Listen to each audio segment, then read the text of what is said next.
Yo, man, what's good, YouTube, man? Welcome back to the channel, man. Today, man, we got when being tortured turned him into a, you know what I'm saying? Hit that like button, subscribe, and share, man. Let's get into this video. Rock you till the break of day.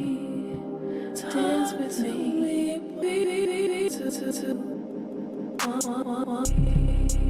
Hold on. Hey. Man on a dog leash, man. Pardon me, pardon me. I gotta go get this business. Oh, they got the man on a dog leash, y'all. The man on a dog. You know what's so crazy, bro? Is they be having phones and tablets and consoles in jail and sometimes TVs. And some of them be going live on TikTok and Facebook Live and all this. You know how crazy, like, I don't know how they do it, but, and then plus they're making money from on Cash App too. Sheesh.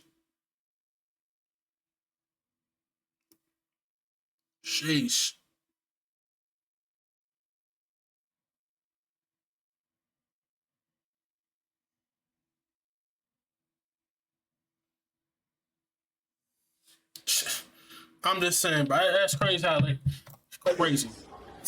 Look at this. It was going on in G2. In this short clip, you will see 17-year-old Cortez Berry the day before his birthday being tortured and humiliated by the gangster disciples. Get it, boy. Oh, she Man on a dog leash.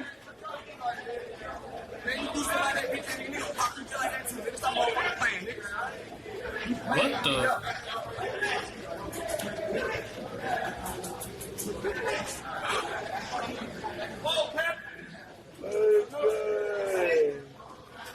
The man on a dog leash, y'all.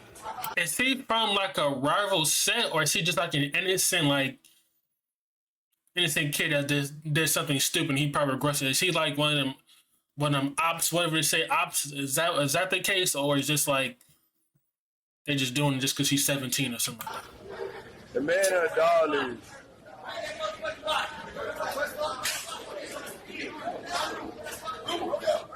Oh, what? Now, how did he end up in this situation?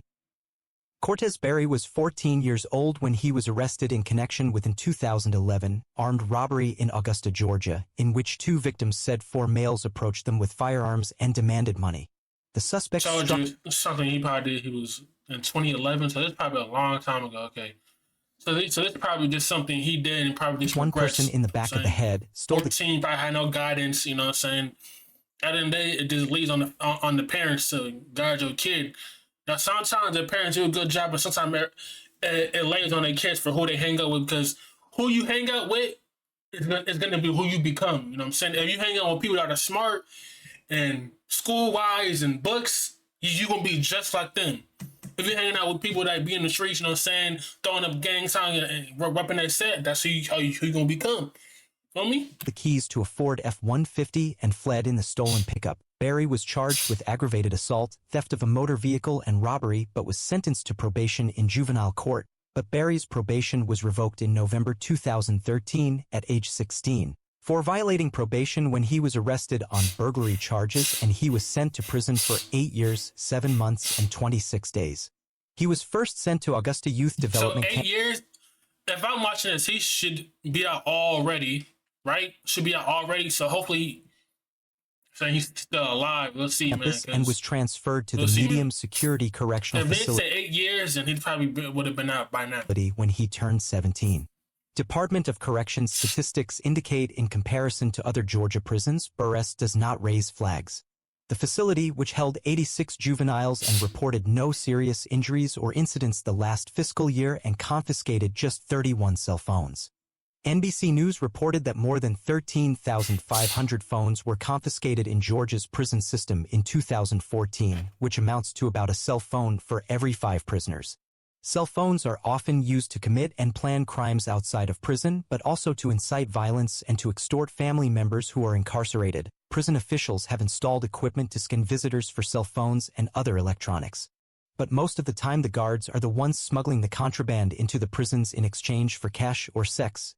The day before Cortez Berry turned 18, a group of gangster disciples approached Cortez. They told him, bro, you might as well go ahead and join the GDs because you're about to turn 18. At 18, he would be moved from the juvenile side of the prison to the adult areas of the prison.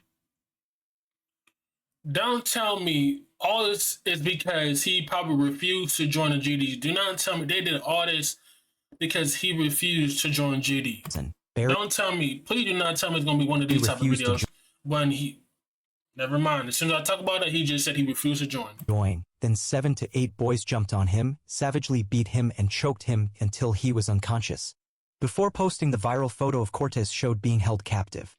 The gang members called Barry's girlfriend from an untraceable phone number demanding $150 for the safety of Cortez. They hung up and minutes later, the men called back and demanded $300 but hung up before his girlfriend's mother could get the phone from her daughter to ask questions.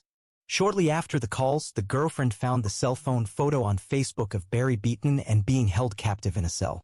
In the photo, Cortez Barry is shirtless and kneeling on the ground with his left eye swollen shut and 2 men standing behind him. Bro, a rope is tied around his neck like a leash, and one of the men has the end of the rope looped tightly around his hand. Posted the pictures on Facebook with the caption, "When you disrespect the nation, it brings nothing but pain and suffering." As soon as Cortez's mother all he said was he doesn't want to join. He refused to join. You're telling me, how is that disrespecting? I don't get it, bro. I swear, bro. Us black people, bro. The one thing about us black people, we are our worst enemy, bro. We sitting there beating up our own kind, killing each other, this and that. What the hell is? I swear, bro. We're never gonna get nowhere in life, bro, because everybody's just brainwashed. And never mind, bro. I'm just shut up, bro. Seen the photo online, she quickly called down to the facility, but no one answered. His aunt lived closer to the prison, so she drove. And then one thing is, up in there, bro, correctional officers, they don't care, bro. Let's be honest, bro. They don't really care. They don't care about you. They don't care about the inmates. They don't care about nobody. But I'm trying to say they don't care, bro. Like, it's literally, you go open the prison or jail, you got to survive. That's what it is. You got to survive. To the prison, she notified the prison staff, and they were clueless to what was going on. At the time, they were not aware of the violent attack.